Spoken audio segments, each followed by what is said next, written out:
High friends, welcome to my channel. আজি মই আপোনালোকৰ ওচৰত লৈ আহিছোঁ কচুৰ লগত বনোৱা গাহৰি মাংস। তেনেহ'লে আহকচোন, আজি আমাৰ আপোনালোকে ভিডিঅ'টো শেষলৈ চাই থাকিব। এয়া মই লৈছোঁ জলকীয়া, আদা, নহৰু আৰু মান ধনিয়া, আলু, পিঁয়াজ আটাইখিনি লৈ লৈছোঁ। লগতে গাহৰিখিনি মই বইল কৰি লৈছিলোঁ। এতিয়া মই কেৰাহীত তেল দিছোঁ আৰু ইয়াত কাটি লোৱা পিঁয়াজখিনি দি দিম।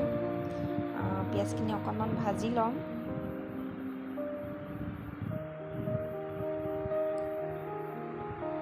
পিঁয়াজখিনি ভাজি হোৱাৰ পিছত ইয়াত মই যিখিনি আদা নহৰুৰ পেষ্ট বনাই লৈছিলোঁ সেইখিনি মই দি দিম। এয়া আদা পিচি লোৱা আৰু নহৰু পিচি লোৱা আটাইখিনি দি দিছোঁ আৰু একেলগতে পিচি লোৱা জলকীয়াখিনিও দি দিম। জলকীয়া আপোনালোকে প্ৰয়োজন অনুসৰি দিলেই হ'ল। আমাৰ ঘৰত জলকীয়াটো অলপ বেছি চলে, সেইটো কাৰণে মই অলপ বেছিকৈ দিওঁ। এতিয়া আটাইখিনি ভালদৰে ভাজি ল'ব লাগিব।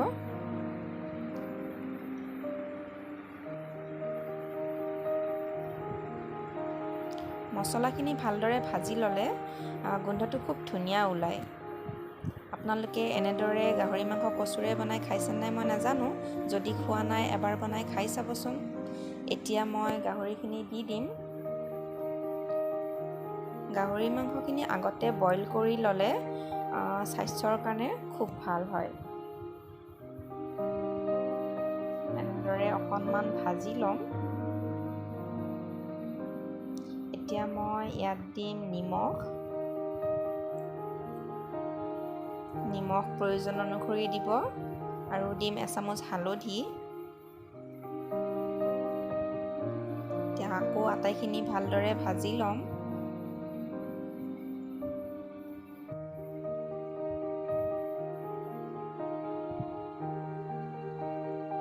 ভিডিঅ'টোৰ কোৱালিটিটো খুব বেছি ভাল হোৱা নাই বাৰু, তথাপিও আশা কৰিছোঁ আপোনালোকে চাই ভাল পাব। কাৰণ কেমেৰাটো ধৰি আছিল মোৰ ছোৱালীজনীয়ে। তাই অকণমান আমনি পায় এনেকৈ কেমেৰা ধৰি। অকণমান ভাজি লোৱাৰ পিছত মই এনেকৈ ঢাকনি দি দিছিলোঁ অলপ সিজিবৰ কাৰণে। 2-3 মিনিট পিছত ঢাকনিখন উঠাই মই আকৌ এনেকৈ লৰাই দিছোঁ।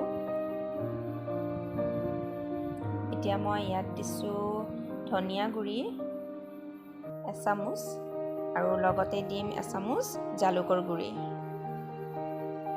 জালুকৰ গুড়িটো অপশ্যনেল হয়, কিন্তু জালুকৰ গুড়ি দিলে গোন্ধটো খুব ধুনীয়া ওলায় আৰু মই খাবলৈ কিন্তু খুব ভাল পাওঁ।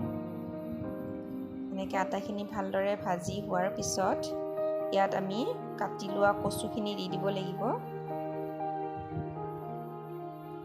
এইটো মই ক'লা কচুৰে বনাইছোঁ।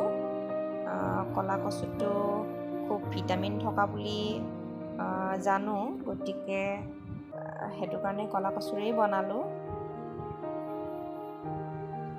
তো বগা কচুৰেও খাব পাৰি। আপোনালোকে এবাৰ বনাই এনেদৰে খাবচোন আৰু ভিডিঅ'টো শেষলৈ চাই থাকিব। আৰু ভিডিঅ'টো চাই কেনেকুৱা লাগিল কমেণ্ট বক্সত জনাব। ভিডিঅ'টো যদি চাই ভাল লাগে তেনেহ'লে প্লিজ লাইক কৰিবলৈ নাপাহৰিব। আৰু যিসকলে মোৰ চেনেলটো নতুনকৈ চাই আছে তেওঁলোকে প্লিজ ছাবস্ক্ৰাইব কৰি দিব আৰু ওচৰত থকা বেল আইকনটো দবাই অল কৰি দিব। আগলৈ মই আপলোড কৰা ভিডিঅ'বোৰ তেতিয়া আপোনালোকে সময়মতে পাই যাব। এতিয়া আকৌ মই ঢাকি দিলোঁ। দি আকৌ 4-5 মিনিট পিছত উঠাই চাইছোঁ, এনেদৰে কচুখিনি গলিবলৈ ধৰিছে। এনেদৰে ভালদৰে ভাজি লোৱাৰ পিছত মই এনেকৈ অকণমান পানী দি দিম। পানী বহুত বেছি দিব নালাগে। কচু আৰু মাংসখিনি ভালদৰে সিজিব পৰাকৈ দিলেই হ'ল।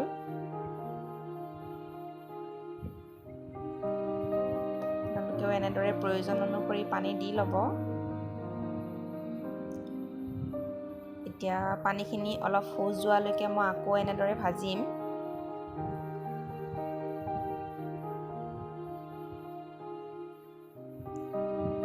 পানীখিনি লাহে লাহে শুজ যাবলৈ ধৰিছে। এতিয়া মই ইয়াত ধনিয়া পাতখিনি দি দিম। মান ধনিয়াটো ইউজ কৰিলে মাংসত খুব ধুনীয়া লাগে খাবলৈ আৰু গোন্ধটোও খুব ধুনীয়া ওলায়। এতিয়া আমাৰ এয়া কচুৰ লগত বনোৱা গাহৰি মাংস প্ৰায় ৰেডি হৈ গ'ল। আপোনালোকে ইচ্ছা কৰিলে আৰু অলপ খেদাব পাৰে, কিন্তু মই এনেদৰে খাই ভাল পাওঁ, সেইটো কাৰণে এনেকৈ অলপ থুপথুপীয়া হোৱাকৈ ৰাখিছোঁ। এয়া আমাৰ কচুৰ লগত বনোৱা গাহৰি মাংস ৰেডি। ভিডিঅ'টো শেষলৈ চোৱাৰ বাবে বহুত বহুত ধন্যবাদ।